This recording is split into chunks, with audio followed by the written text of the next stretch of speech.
जब तक बेटा आप दुख को नहीं छोड़ोगे, दुख आपको नहीं छोड़ेगा। आप मोबाइल पे शॉर्ट्स देख रहे हो, आप व्हाट्सएप पे किसी से रात रात बात कर रहे हो। अभी मुझे कोई एक टैबलेट दे दो कि मेरी जो परेशानी है उसका हल निकल जाए। मेरा बैकलॉग हो गया है, इसका आप कुछ सोल्यूशन दे दो कि मैंने 10 घंटे की पढ़ाई नहीं की, आप कुछ ऐसा बता दो कि वो पढ़ाई अब 1 घंटे में हो जाए। जो कि आप देखो कि फिजिक्स के नियम के खिलाफ बातें आप कर रहे हो कि वो 12 घंटे की पढ़ाई नहीं की, कुछ ऐसा दे दो 1 घंटे में हो जाए। अभी मुझे कोई एक टैबलेट दे दो कि मेरी जो परेशानी है उसका हल निकल जाए। हो सकता हो आज मैं ये चीज़ कर भी दूँ, और भविष्य में आपको और बड़ी बीमारी लगेगी, आपको किसी चीज़ की लत लग जाएगी, आप परेशान हो जाओगे, जीवन में गुमराह हो जाओगे। जिस तरह से डॉक्टर के पास जब 4th स्टेज कैंसर का मरीज आता है तो डॉक्टर भी परेशान हो जाता है ना। तो वो स्टेज अपनी मत आने दो। डॉक्टर क्या बोलता है? अपनी इम्यूनिटी को बढ़ाओ, अपने शरीर की शक्ति को बढ़ाओ। आपको अपने शरीर की शक्ति बढ़ानी है, अपनी क्षमता बढ़ानी है, अपनी जड़ें सही करनी है। ये जितनी भी दिक्कतें आपके आसपास, आपके अगल बगल है, इनको यदि आप 1-2 दिन के लिए हल कर दोगे तो ये 2 दिन बाद वापस आपके जीवन में आ जाएंगी। आपको इन दिक्कतों को जड़ से सुलझाना होगा। अब सवाल उठता है, जड़ से कैसे सुलझेगी? पहली बात तो दिक्कत ही क्या है? ठीक तो चल रहा है जीवन।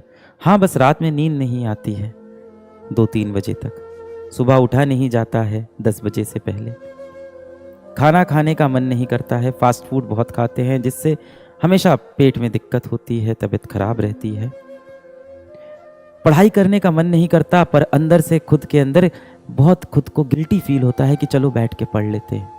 पढ़ने बैठो तो बिल्कुल रुचि ही नहीं आ रही है पढ़ाई में, लगता है कि एक बार मोबाइल में देख लें, कहीं व्हाट्सएप पे दोस्त का मैसेज ना आया हो। व्हाट्सएप खोला, किसी का मैसेज आया था, किसी अनजान व्यक्ति से चर्चा करने लग गए और आधा घंटा निकल गया, फिर लगा पढ़ाई करनी चाहिए, फिर पढ़ाई करने वापस आ गए। करते करते रात हो गई और रात में देखा तो शायद मुश्किल से 1-2 पन्ना पढ़ाई की होगी और पूरा दिन मोबाइल फ़ोन पे टीवी देखते हुए, कोई वेब सीरीज़ देखते हुए, कोई ना कोई शो देखते हुए हमने खराब कर दिया। इस बीच माता पिता ने कहा कि 10 मिनट आपसे बात करनी है, तो उनको भी चिढ़ के बदतमीजी से उनसे भी बात कर दिया कि मेरे पास तो समय ही नहीं है। मैं ये नहीं कह रहा हूं इसमें तुम्हारी गलती है।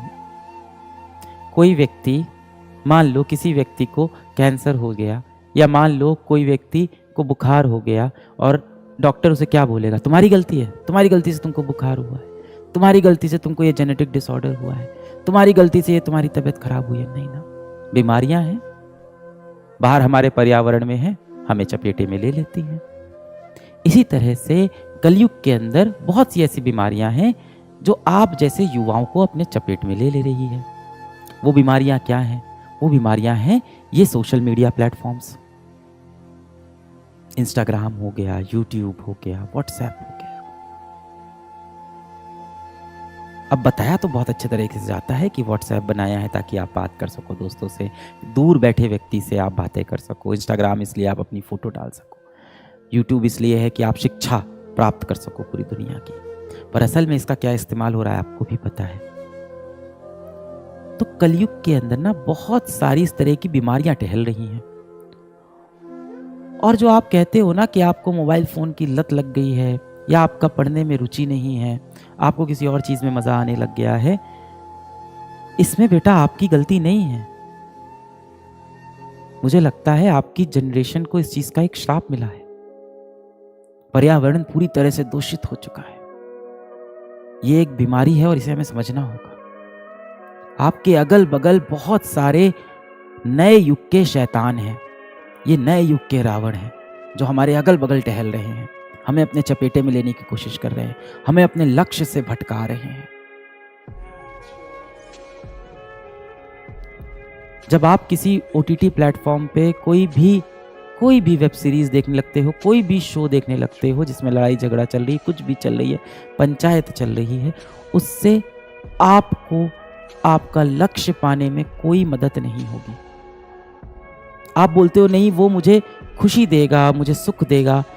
उतनी देर आप अपने एक बहुत अच्छे दोस्त से बैठ के किसी विषय पे चर्चा करो, आपको ज़्यादा सुख महसूस होगा।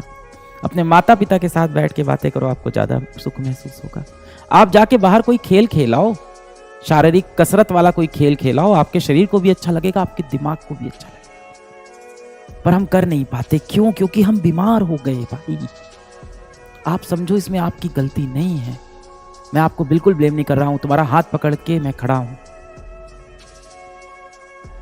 मैं बहुत सारे बच्चों से हर रोज मिलता रहता हूँ, यहाँ ऑफिस में हर रोज बच्चे आते हैं, कभी मैं चला जाता हूँ किसी विद्यापीठ सेंटर में, कभी आसपास कहीं बच्चे मुझसे टकरा जाते हैं, मैं हर रोज बच्चों से मिलता रहता हूँ, कभी बैच के अंदर संवाद हो रहा होता है।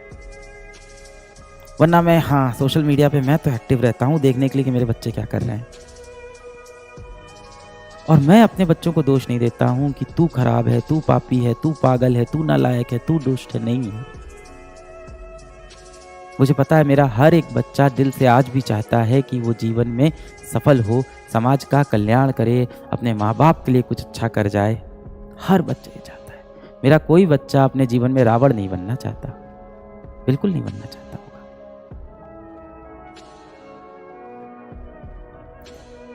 अब बात आती है इन बीमारियों से हम कैसे लड़ें, जो हमारा समय लेके हमसे चली जाती हैं। इन बीमारियों से हम कैसे लड़ें? अभी मैं यकीन बैच में था 2.0 में, तो यही बात हो रही थी।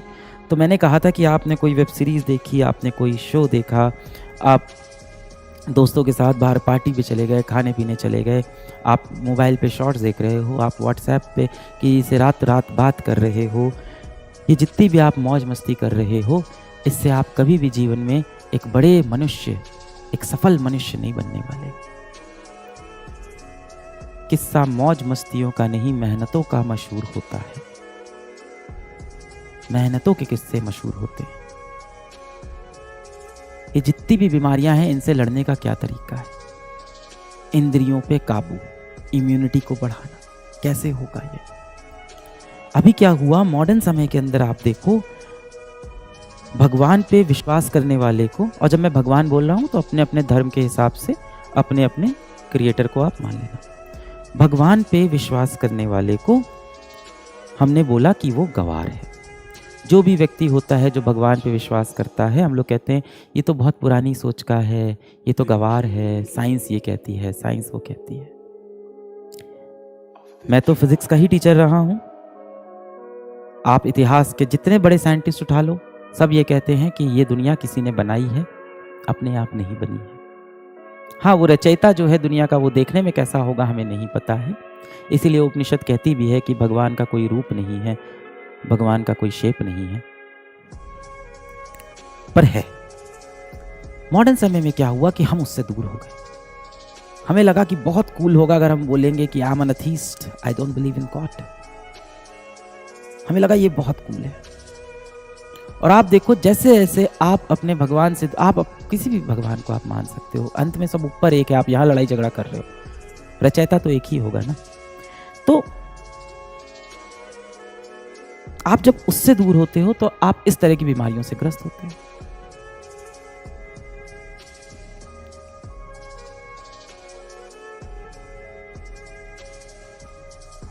समझ रहे हो? आपको अपने माता पिता, अपने भगवान, इन सब के साथ समय बिताना होगा, इस दूषित दुनिया से, इस कलयुग के शैतान से बचने के लिए।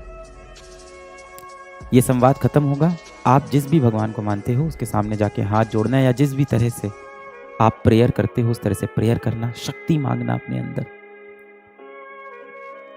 वही आपका असली साथी है, उसने ही आपको बनाया है, और आपके माता पिता। इनसे शक्ति लेना, इनसे बात करना, जीवन में सुधरते हैं, कुछ बहुत बढ़िया जीवन में करेंगे, वापस शक्ति लेंगे। और आपको अपने कल को अब भूलना पड़ेगा। जब तक बेटा आप दुख को नहीं छोड़ोगे, दुख आपको नहीं छोड़ेगा। अतीत के बोझ को लेकर आप कभी भी भविष्य में मत जाओ। आपके कल में जो हुआ वो अब खत्म हो चुका है। सामने आपका भविष्य है जिसको आप सुधार सकते हैं। और यदि भविष्य सुधर गया तो आपके कल में आप कितने असफल थे, इस बात से किसी को कोई फर्क नहीं पड़ेगा।